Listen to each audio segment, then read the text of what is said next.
Hi, this is Misha, and in addition to our guest lecture, I wanted to give a talk on romance as well. So, romance, what a book needs to be a romance is to feature a central love story. Someone described it to me once, which is that your typical romance, that the plot of it is a W. So it starts out at the top of the W that two people meet. And you can almost kind of draw the W in the air when you think about the plot and its trajectory. Two people meet, and maybe they don't get along, or there's some kind of conflict. The W goes down, then it goes up, and then in the middle they meet again. Sparks fly, but there's some kind of impediment. The W goes down, but then at the end of the W, the two characters who are meant to be together are together. So despite impediment, despite conflict, the two people who are meant to be together get together in the end of a romance. Most romances deliver a happy ever after feel, and that's really what most readers are going for. They want to know that the two characters that are meant to be together will get together, and just finding out what happens, what gets in their way initially, is what keeps romance readers coming back for more. Some of the subgenres do go for more of a happy for now, but if there isn't a happy ever after or a happy for now contingent in a book, then it's not really a romance.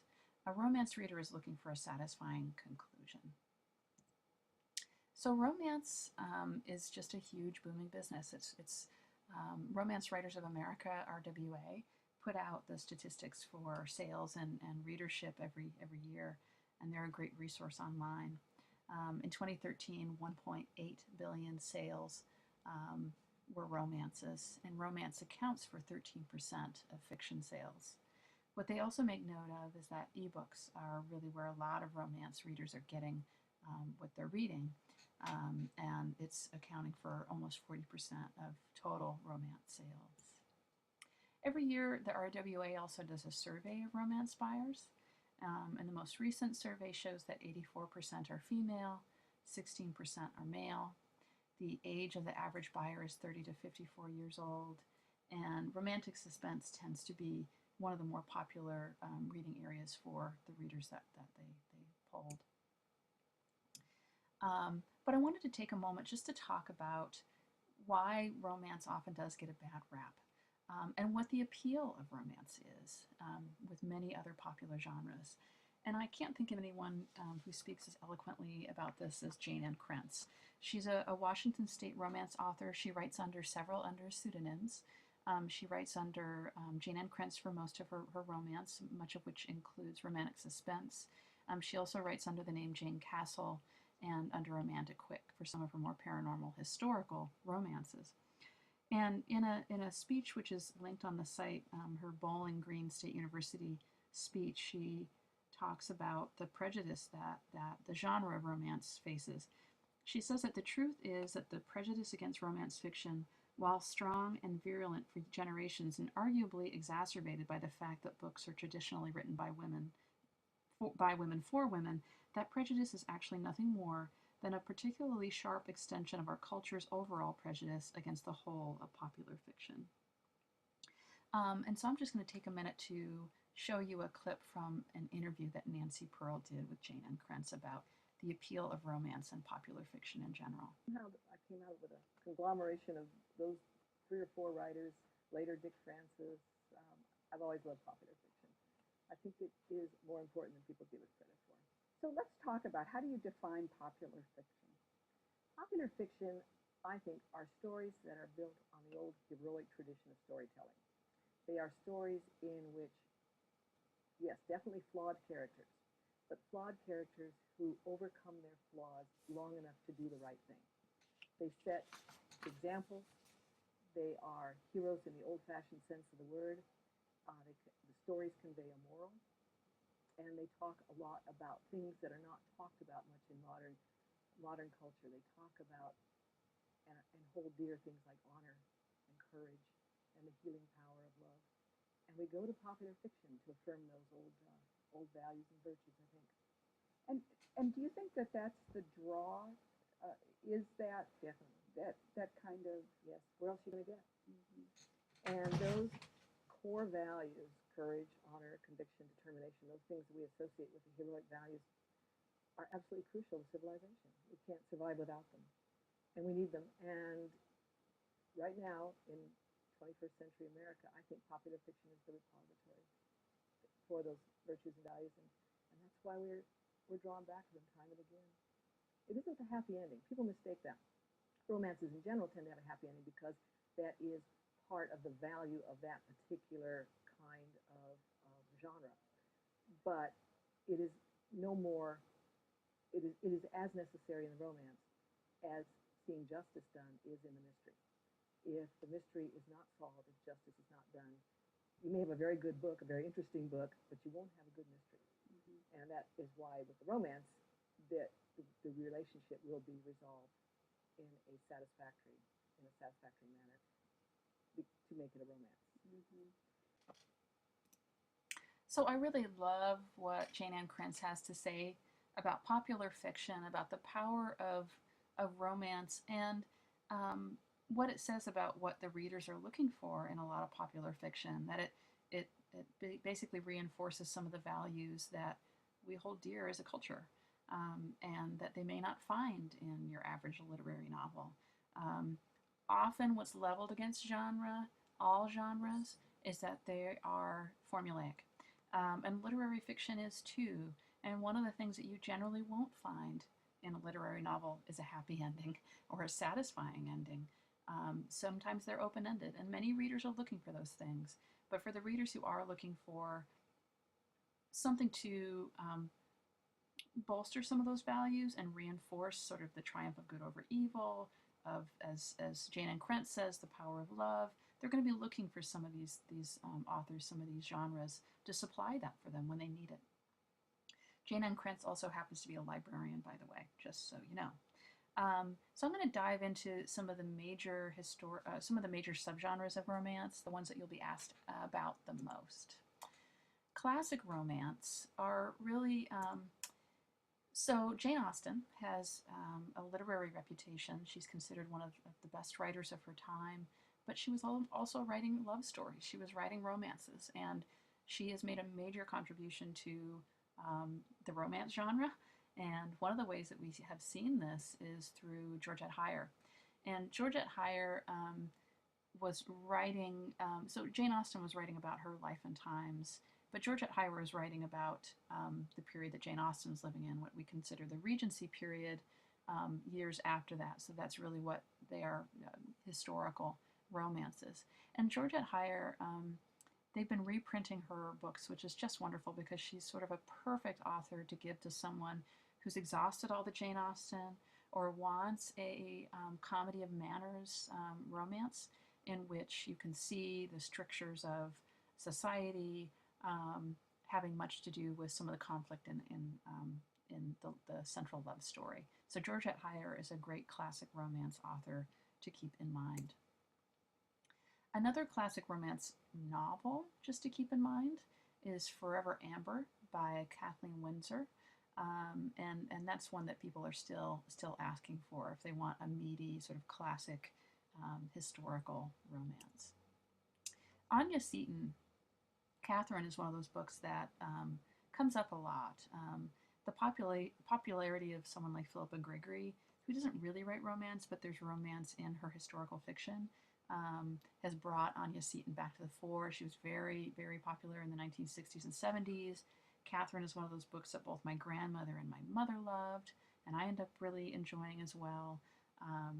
And so she's an author that also used to include a lot of time travel in her books.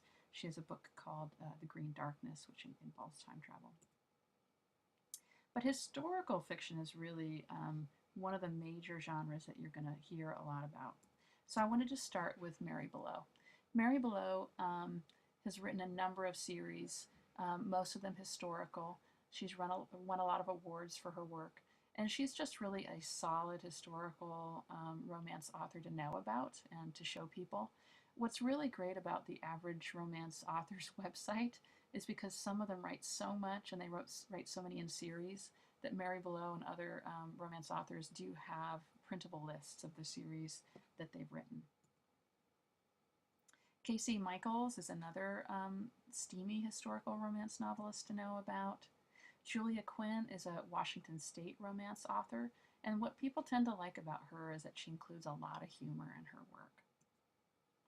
Sarah MacLean is kind of leading the charge, as is Courtney Milan, who I'll show in a moment, and sort of that very almost kind of feminist romance. You've got the headstrong heroine and the rugged man that they're after, but she's got a lot of fun and pluck in her books. Courtney Milan is becoming a favorite of a lot of the librarians I know. She again has kind of a feminist bent and headstrong heroines, and also one of the recent, the Eris Effect, which is part of her Brother Sinister series, was one of the first historical romances in which I read that there was a biracial romance. I thought that was really great. Tessa Dare is another popular historical romance author, and so these are really good ones to have in your back pocket just when you get a deer in headlights feeling when someone says they want a historical romance. What I also wanted to point out is that there are some authors who write both contemporary romance and also historical romance. Linda Lael Miller is popular for her more sort of Western setting romances, and some are contemporary, but some, like her McKettrick series, are historical. So some will, read both the contemporary and the historical, but some are really looking for a romance with kind of a Western feel to them.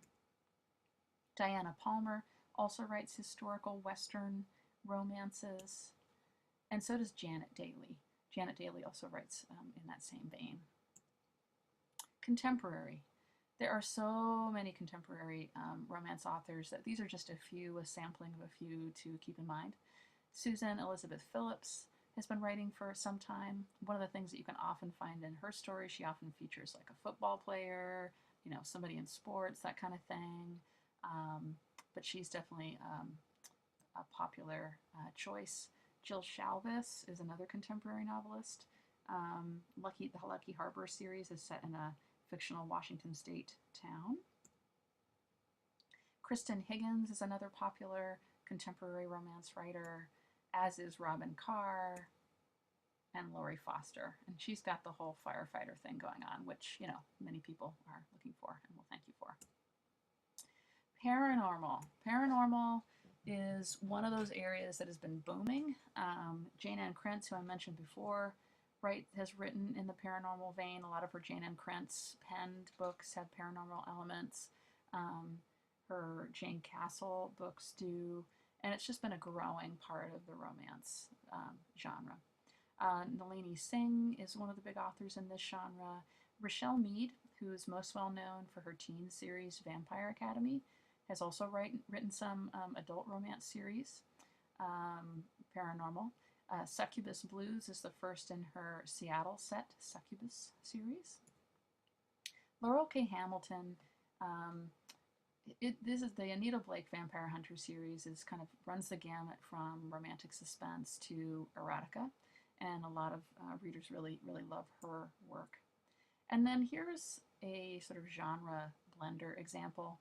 Gail Carriger's Soulless is a bit of a mashup of paranormal. There's vampires and werewolves, but then there's also a steampunk element to this series, and it's very spicy, and that's a good one for someone who does enjoy paranormal and something that's quite witty. Romantic suspense, which I mentioned before, is a huge part of the readership. Jayne Ann Krentz, again, kind of leads a charge. She's a Seattle author who's been writing for a long time and has a lot of interesting things to say about the genre itself, and whose works are still very, very popular. Suzanne Brockman is another very popular romantic suspense writer, and romantic suspense is really where you really find that there's often a crime or a mystery, or there's some kind of threat, and in the midst of this mystery, a hero and heroine are a part of solving the crime and come together through the process of that story. There are also quite a few sort of military romantic suspense series. Maya Banks has one. And then you've got somebody like Nora Roberts, who started out just writing kind of solid romance, and the majority of what she writes now would be considered romantic suspense. Christian and inspirational romance is definitely a popular genre, and there are several authors who are doing this and doing this consistently and doing this well. And what this tends to be is it's got a Christian theme. There, the sex is usually off the page, and again between people who are married. But this is the sort of cozy side of the romance genre. Jeanette Oak does a number of these. Beverly Lewis does a lot of these, and she's often got kind of an Amish thing going on, as does Wanda E. Brunstetter and Karen Kingsbury, who's more of a contemporary inspirational writer. So that's another one to look out for. But what also is very popular, and this is where things sort of blend in from urban fiction, is there are more writers of color, more African American romances. And in this, you get that gamut from, in urban fiction, you've got the gritty street fiction, then you've got kind of the, I hate to say it, but it's true, the kind of gold digger stuff, which ends up being very sort of romance and erotic. But then you get the continuum of African American fiction where you're just looking for romance love stories. Brenda Jackson is a popular name, as is Rochelle Ehlers, Donna Hill, Frances Ray, Niobia Bryant, and Zane, who really writes erotica for the most part, is very beloved because she also has written very empowered female erotica. She hasn't written a novel for many years herself, but she's been putting out a number of anthologies under the Zane Presents imprint. And then you've got your speculative science fiction romance. And I will tell you, I am a huge fan of Lois McMaster Bujold, but she has the worst covers ever. This is actually an example of one of the worst of the worst. A Civil Campaign, so it's part of the Vorkosigan series by Bujold, and not all of the stories feature romance, most of them do, but this one is also, she pays homage to Georgette Heyer, both in the introduction to the book and in the title itself. It takes its title from Georgette Heyer, kind of a play on a Georgette Heyer title. But she's a good author to suggest to romance fans because she does that very well. Catherine Asaro is a fantasy author who includes romance in her stories. Jacqueline Carey is a fantasy author who really does a lot of erotica, so she's popular for that. And then we've got Anne Aguirre, and I would be remiss if I did not mention Diana Gabaldon with her historical time travel, which would be considered speculative fiction romance series that has gotten so big now. I wanted to mention that one of the things that's available to you is the Romantic Times has a lot of their reviews online, and what's nice is that when you're looking for reviews, you can look at how they rate them. And they tell you how they do that in terms of their reviews for suspense and then just general romance. So when you're working with a reader and they let you know if they like it really sexy, or if they like it kind of more sweet and mild, you can go to those reviews and see what Romantic Times has to say, just to see if it's right for your reader. So I wanted to end with, how do you help romance readers when they walk in your doors? I think one of the things to keep in mind is just that if they're coming up to you and asking for romance, they may have had to work really hard to get to that point where they feel comfortable asking a librarian for help. So the best thing that you can do is validate and welcome them. Enthusiasm goes such a long way, and you fake it until you make it. There are some genres that are never going to be our thing. But if you can even say to them, oh, I read a romance last year that I really loved, or my Aunt Susie likes to tell me about all her romances, I can tell you what she likes. But just opening up and letting them know it's okay to like romance, because by and large, your romance reader is going to feel a little bit more prickly about it than a lot of other genre readers, because it isn't given the same kind of respect and due that most deserve. So because the average library doesn't have a romance section, we do almost kind of ask for them to ask us, and so we need to be ready for that and be ready to find something along the lines of what they're looking for. Another way that we can reach out to and be more friendly to our romance readers is through displays, incorporating romance in displays. I still remember we had a student librarian who's now over at Kitsap, and she did a great little display for us where she had one shelf was, you know, 5 peppers and one was 4 peppers. So she was kind of doing a spice-o-meter display with our romance books, and it was very, very popular and much beloved, and I need to do one soon. Another way you can be more friendly to the romance reader is considering programs, getting romance writers in your libraries, creating book lists, you know, a historical romance, suspense, etc., will really go a long way to both helping you and them know that you are there to help them as readers. Writing blog posts, and you know, I would suggest this for almost all of the genres is to try and read one book outside of your general reading area every year. It's going to go a long way just to helping you find something in those moments when someone walks up and asks for something. It's going to give you something to go on. You're going to feel more comfortable and confident as a reader's advisor.